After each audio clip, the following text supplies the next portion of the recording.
¿Qué significa, no solo para Chile, sino en el fondo para la izquierda mundial, para América Latina, la victoria de Gabriel Boric? ¿Cómo la lees, cómo la ves? Es impresionante y la demostración de que se puede salir del neoliberalismo. Chile es un país en el que las políticas más agresivas de austeridad, las políticas que más violencia social generan, fueron aplicadas a sangre y fuego a través de un dispositivo militar, a través de un golpe de Estado y a través de una dictadura. En Chile empezó a hacerse, gracias a los Chicago Boys, lo que después Margaret Thatcher y Ronald Reagan aplicaron en los años 80. Eso convirtió en un modelo para los defensores de políticas que se han revelado históricamente ineficaces, las políticas neoliberales, a Chile en una referencia. Que los compañeros y compañeras de Apruebo Dignidad hayan sido capaces de leer algo que es un logro del pueblo chileno, que es ese impulso constituyente que se empieza a producir con el reventón social de 2019, creo que señala un camino en el que hay otros proyectos que además van más allá de la izquierda, que lo vamos a ver en Brasil con Lula, lo vamos a ver en Colombia con Petro, que son proyectos de país. Lo que ha ocurrido en Chile no es solamente que haya ganado el candidato de la izquierda, es que ha ganado una voluntad social que tiene un proyecto de país para Chile que tiene que ver básicamente con el sentido común, con construir instituciones de eso que en Europa se llamó estado del bienestar, de proteger la sanidad, de proteger la educación, de proteger los derechos. A Isquia Siches, tú también la conoces a ella, y a él mismo dijo sí, es un gobierno, por lo tanto hay cambio, pero tampoco es una ruptura total. Y decían también algunos integrantes de Apruebo Dignidad, como el diputado Gonzalo Vinter, que creer que esta victoria electoral era solo, era una victoria realmente 100% política, era sobreinterpretarlo, que aquí había muchos factores más. Bueno, a mí no me corresponde y no tengo la capacidad ni el conocimiento sobre Chile como para interpretar todos esos factores, pero creo que hay una cosa que es evidente. Defender lo que hace 40 años era un mínimo común denominador entre socialdemócratas y democristianos, en el año 2021 es enormemente radical. Es defender cosas muy sencillas, que la gente tiene derecho a una sanidad digna, que los niños y niñas tienen derecho a una escuela pública digna, que los salarios tienen que ser decentes, que tiene que haber un sistema de pensiones, que los servicios públicos son condición de posibilidad de la democracia. Eso, hace 40 años, es lo que decía la democracia cristiana y lo que decían los socialdemócratas. A día de hoy, yo creo que ese es un programa que se vincula con un sentido común general en Chile, pero también en otros países de América Latina, frente a la locura y a la ineficiencia económica del neoliberalismo. Pero tú coincides en el fondo que tiene una inspiración entonces socialdemócrata. Bueno, es verdad que hay quien dice que lo que hoy se podría definir como socialdemócrata se sitúa en una posición enormemente radical en un sentido positivo, de ir a la raíz de las cosas. Pero a nosotros eso también nos lo dijeron y para nosotros pues es un honor, claro que sí, que lo que nosotros estamos proponiendo es lo que la socialdemocracia históricamente abandonó. Desde que Tony Blair y Gerhard Schroeder apostaron por la tercera vía, la socialdemocracia dejó de ser lo que fue y creo que la gente, más allá de etiquetas ideológicas, entiende que es de sentido común defender la sanidad, defender la educación y defender la justicia. ¿Cómo conoces a Gabriel Boric y qué recuerdos tienes de ese Gabriel Boric más joven? Uno lo entrevistó cuando era, no sé, dirigente estudiantil, cuando había ganado recién la FED y venía antes trabajando evidentemente, pero ¿cómo, cuándo lo conociste y cómo era esa conversación sobre el futuro, hacia dónde proyectaban el movimiento estudiantil y el movimiento político que encabezaban junto a otros también? Me conocí en Madrid hace algunos años, le llevé a tomar unos vinos a una taberna muy famosa de Madrid, La Venencia, en la calle Echegaray, donde sirven unos vinos del sur, unos vinos andaluces muy particulares, y recuerdo a Gabriel como un enamorado de su país con una enorme ilusión porque en Chile pudieran cambiar las cosas y porque de una vez por todas, la gente que lo tiene más difícil pudiera tener las oportunidades que históricamente solamente ha tenido una minoría de privilegiados. Creo que su experiencia en el movimiento estudiantil y su experiencia en los movimientos populares le convirtieron tanto a él como a esa generación de jóvenes cuadros, como a Camila, como a Giorgio, en gente capaz de leer una voluntad del pueblo chileno, y eso ya lo notaba en la conversación de entonces, de hablar con un tipo enormemente sensible, enormemente inteligente, y bueno, pues ahora me emociona mucho ver que es el presidente electo y que va a ser el presidente de Ni en Chile no son representantes los políticos de los partidos políticos tradicionales, surgen de estos llamados, pongámosle como nombre, movimientos jóvenes. Y resulta que acá logran llegar al poder, para muchos contra todo pronóstico, y ustedes de a poco han ido escalando también en el poder, pero no han logrado ustedes encabezar gobierno. ¿A qué crees que se debe? ¿Cuál es la clave del éxito para así lograr ser cabeza de gobierno? Yo creo que la clave de lo que ha ocurrido en Chile en los últimos tiempos es el reventón social chileno de 2019. Cómo una subida abusiva en los precios del transporte genera una revuelta popular que a priori podía tener muchas lecturas o caminar en direcciones muy diferentes. Yo creo que el talento de los movimientos populares chilenos y de las formaciones políticas de la izquierda, como el Partido Comunista y el Frente Amplio, es ser capaces de acompañar al movimiento popular para traducir institucionalmente esa revuelta social en lo que ahora es una convención constitucional, un nuevo poder constituyente en Chile que dice, bueno, tenemos que dejar atrás la Constitución de Pinochet y hace falta construir un nuevo contrato social con todos los chilenos y todas las chilenas. En ese proceso creo que además ahí hay que destacar la inteligencia de las feministas chilenas, que creo que han tenido un papel determinante en la campaña, y una agudeza de lectura social de qué es lo que quiere el país. La razón por la que Boric es presidente, la razón por que Apruebo Dignidad ha ganado, es porque no solamente representan a la izquierda chilena, sino que representan una voluntad mayoritaria del pueblo de Chile para construir un nuevo contrato social de país donde la justicia social sea una realidad. Creo que esa es la clave del éxito. Nosotros, por desgracia, no hemos llegado tan lejos y tendremos que mirar Chile y aprender muchas cosas. Recuerda iniciar un plebiscito para una nueva constitución.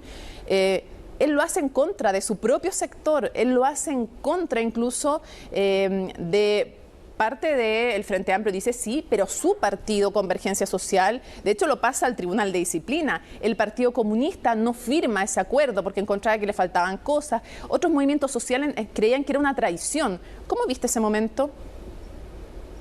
Bueno, la política es el terreno de los audaces. Creo que la audacia implica que a veces tienes que decirle a tus propios compañeros que se pueden estar equivocando.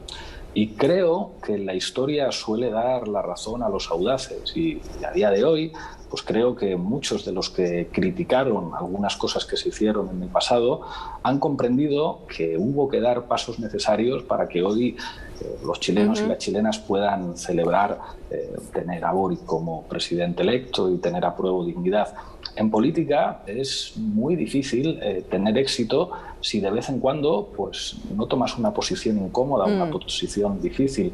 Nosotros también aprendimos eso. Quien quiera transformar las cosas, digamos, esperando que le echen flores siempre cuando hace un planteamiento, es mejor que no se dedique a la política. Quien quiere transformar las cosas, pues a veces tiene que decir cosas que no convencen a todos. Estaba a ti en Radio SER en España y tienes pleno conocimiento, por eso te lo pregunto, que el Parlamento y el Senado, por ejemplo, y también la Cámara de Diputados están prácticamente neteados mitad y mitad, con divisiones dentro de cada uno de estos dos bloques, ¿no? Y ese es el punto también de cuánto tendrá que ampliar Apruebo Dignidad, ya es algo que comienza a conversarse acá en Chile. Decía el propio Gabriel Boric que tienen que trascender sus propias fronteras. ¿Cuánto se puede ampliar una coalición? ¿Cuánto se debiera ampliar? Y lo otro, pensando en el primer aliado que se pareciera como natural para esa alianza, el Partido Socialista. Ustedes mismos están gobernando en el gobierno que encabeza el PSOE, entonces tienen esa experiencia. ¿Te parece que se puede, es afín gobernar con el Partido Socialista, que hay que ampliar estas alianzas para tener éxito después en el gobierno? Porque si no, ganas el gobierno y ya está. La política es el terreno de las correlaciones de fuerzas y llegar al gobierno, esto lo decía Allende, no significa tomar al poder. Llegar al gobierno significa tener una parte de poder que te han entregado los ciudadanos, pero eso implica lidiar con muchas más dimensiones del poder, con los poderes económicos, que seguramente van a tener sus dificultades para aceptar determinadas cosas. Ya hemos visto la bajada de la bolsa, pero también con otras fuerzas políticas que legítimamente dicen, bueno, la correlación parlamentaria es la que es, y por lo tanto hay que llegar a acuerdos. Bueno, pues creo que Gabriel y sus compañeras y compañeros tendrán que tener el talento y la habilidad para llegar a acuerdos. En política se llega a acuerdos con los que piensan diferente, no con los que piensan igual que tú. Ahí no tiene ningún mérito el acuerdo. Y creo que lo que han conseguido en esta campaña, que es, bueno, pues representar una voluntad enormemente diversa, enormemente plural de la ciudadanía chilena, tendrá que implicar que buscarán acuerdos en última instancia, pues para hacer realidad un programa que es a un tiempo ambicioso, pero al mismo tiempo. Socio del Partido Socialista, se puede hacer alianza y gobernar con el Partido Socialista, no solo llegar a acuerdos tácticos para un par de votaciones en un par de proyectos que te interesen como sector político, sino que ¿tú crees que sería lógico ver al Partido Socialista chileno siendo gobierno con apruebo de dignidad? ¿Qué te dice también la propia experiencia? No me corresponde a mí hacer quinielas ni imaginar escenarios de algo que corresponde a las organizaciones políticas chilenas y en este caso al presidente electo definir la estrategia de alianzas. En nuestra experiencia de gobierno, Unidas Podemos está gobernando con un partido muy distinto de Unidas Podemos, muy diferente, con enormes diferencias ideológicas y diferencias programáticas. Pero en nuestro caso, ese acuerdo de los distintos, con dinámicas conflictivas, también dentro del gobierno, la democracia sin conflicto no es democracia, ha permitido avances programáticos interesantes. Pero esta es la historia de España. La historia de Chile la tendrán que escribir los chilenos y las chilenas. La correlación es completamente distinta. Creo que Gabriel tiene una legitimidad enorme, después además de superar contra todo pronóstico por más de 12 puntos al candidato de la ultraderecha, y creo que hay un contrato con el país que ninguna fuerza política debería poner en cuestión, que es cumplir el programa con el que se ha presentado a prueba de dignidad a las elecciones. ¿Pensabas tú, cómo te imaginabas tú y qué preocupación te generaba el que José Antonio Kast llegara a ganar la elección? ¿Cómo te imaginabas ese gobierno y qué pensabas que podía significar? Yo creo que Kast se ubica en una corriente internacional de ultraderecha, donde podemos ver a Donald Trump, a Bolsonaro en Brasil, a Vox en España, incluso otras fuerzas políticas europeas como Salvini, y en algunos países gobiernan, como en Europa, como en Hungría o como en Polonia. Creo que es enormemente peligroso y creo que la mayor amenaza contra la democracia en estos momentos es la ultraderecha, una ultraderecha que ha tenido una capacidad de vampirización de la derecha tradicional sin precedentes en Chile y en otros muchos países. Una ultraderecha, digamos que han sido capaces de normalizar el bulo y la mentira a través de la guerra de las redes sociales, que es algo que hace muchísimo daño a los mínimos que cualquier sistema democrático tiene que asumir. Y esto era un desafío para Pruebo Dignidad. Yo creo que inicialmente los compañeros pensaban que la pregunta iba a ser nuevo o viejo, que esto iba a ser una competición con el candidato de Piñera. Tener que competir con una ultraderecha muy bien financiada y, digamos, con mucha incorrección a la hora de despreciar normas fundamentales de la democracia, revelaba que el desafío era enorme y creo que eso hace todavía más meritoria la victoria. Lo que ha hecho la ultraderecha chilena en las redes sociales no les ha servido para movilizar electoralmente, pero sí para condicionar una conversación en una dirección muy complicada para los demócratas. Súper también expectantes de quienes vienen de todas partes del mundo. Entonces quiero saber si ya manejas, por ejemplo, si tú vienes, no sé, si viene Pedro Sánchez, si viene el rey, ¿qué crees que es lo que va a pasar? Porque igual son símbolos políticos también. Por ejemplo, si se tratara de una dictadura, obviamente no viene nadie y se da una señal política de que no están dispuestos a avalar aquello. Entonces quiero saber qué crees que va a pasar, quiénes creen que van a venir y si tú vienes o no. Es tradición. Yo ya no soy nadie, yo soy una figura fuera de la política. Me encantaría ir, pero como sospecho que va a ir la ministra de Igualdad, que es mi compañera, y tenemos 3 niños, pues yo me quedaré con los 3 niños y será pues la ministra de Igualdad la que esté ahí, que es a la que le corresponde estar.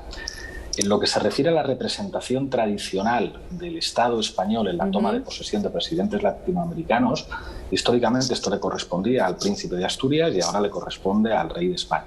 Y yo creo que sería inimaginable que no estuviera el jefe del Estado representando al Estado español. Lo dice un republicano, pero un republicano que entiende que los símbolos del Estado son los símbolos del Estado.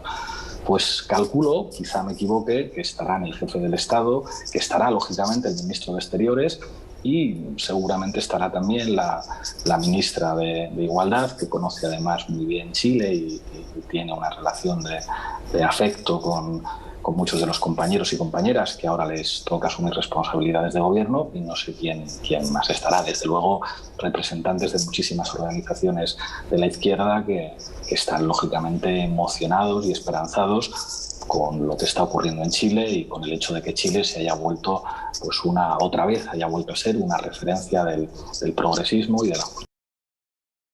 ¿El mundo está mirando a Chile, Pablo? No lo dudes, Mónica, no lo dudes. No te puedes imaginar lo que representa. O sea, Chile, por desgracia, para la gente progresista en todo el mundo, Chile se identificaba con la experiencia de los 1000 días de Allende, una experiencia democrática que es truncada por un golpe de Estado, por una dictadura con el apoyo de los Estados Unidos, y que de alguna manera era un fracaso de la democracia.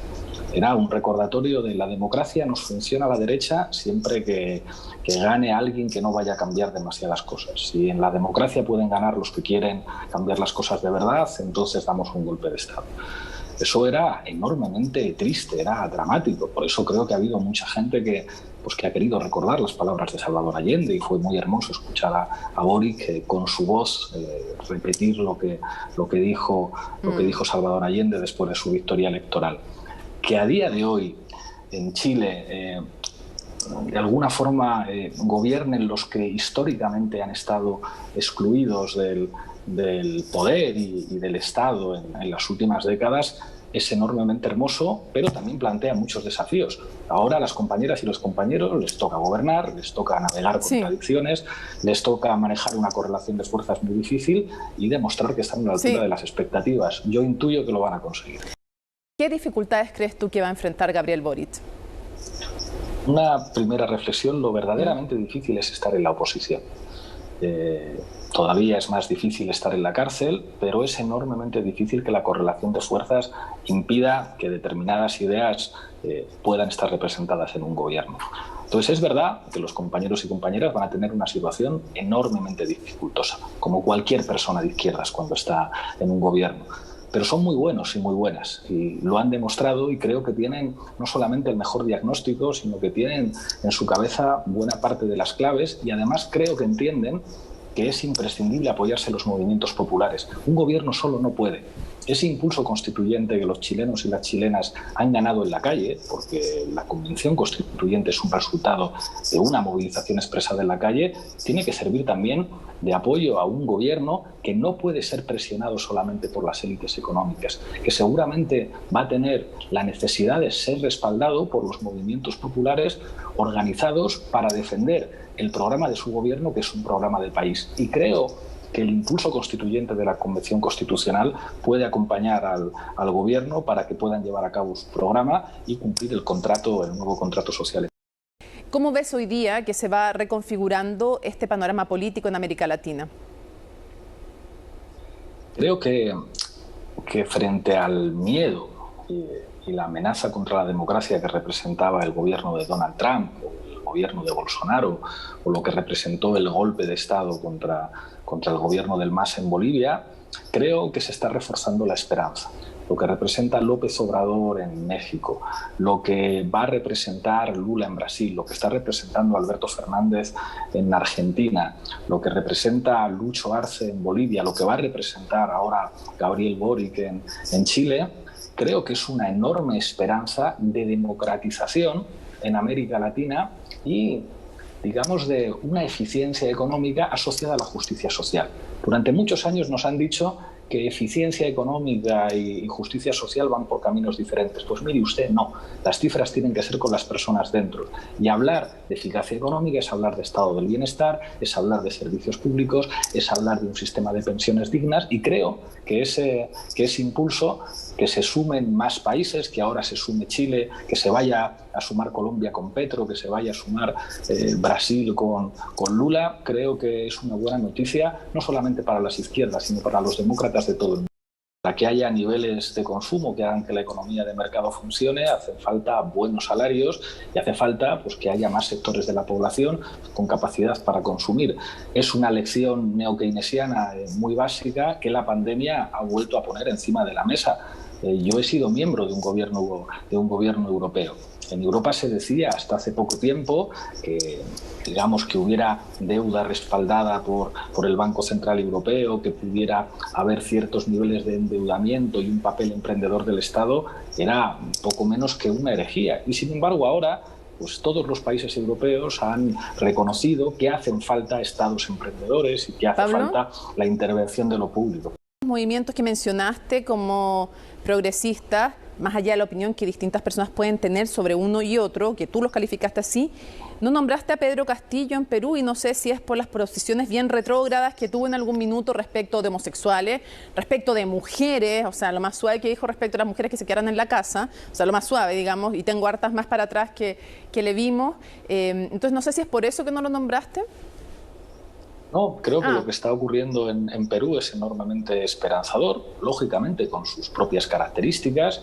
En el caso nuestro, la opción de Verónica Mendoza y su formación política siempre fue nuestra referencia, pero creo que han sido enormemente inteligentes a la hora de aliarse con Pedro Castillo, y creo que Pedro Castillo, con el que pues, lógicamente no estaré de acuerdo en algunas cosas, pero ¿quién soy yo para estar de acuerdo o no estar de acuerdo? Creo que encabeza un gobierno que puede hacer cosas muy importantes y que se ha rodeado también de algunas mujeres feministas que seguramente le harán entender algunas cosas. Ojalá que le hagan entender varias respecto a las mujeres.